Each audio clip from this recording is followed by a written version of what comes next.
কথা বুঝছেন আমার? আবু তালেব কেমন করে ভালোবাসতেন? নিজের সন্তানকে সাইডে রাখতেন, রাসূল সাল্লাল্লাহু আলাইহি ওয়াসাল্লামকে বুকের উপরে নিয়ে ঘুমাতেন।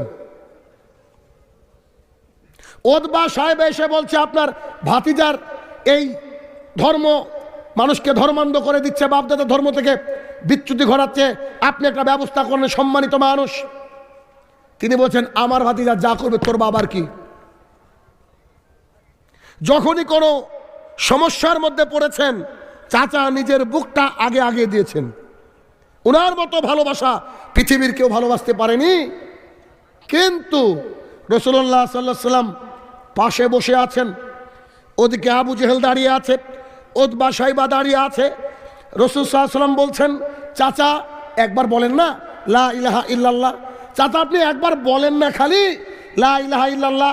আপনার নামাজ লাগবে না, রোজা লাগবে না, হজ লাগবে না, যাকাত লাগবে না, খালি একবার বলেন আপনি লা ইলাহা ইল্লাল্লাহ। তারপরে আপনাকে কি করে জান্নাতে নিয়ে যেতে হয় ওটা আমি দেখব।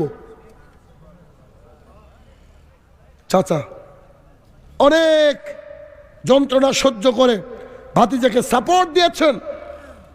মাথার কাছে বসে তিনি একবার তার দিকে তাকান, আবু জেহেলের গ্রুপের দিকে তাকান, না রে বাবা থাক, বাপদাদা ধর্মের উপরে আছি, ওটাই থাকবে, এটা থাক, আর ওদিকে যাব না।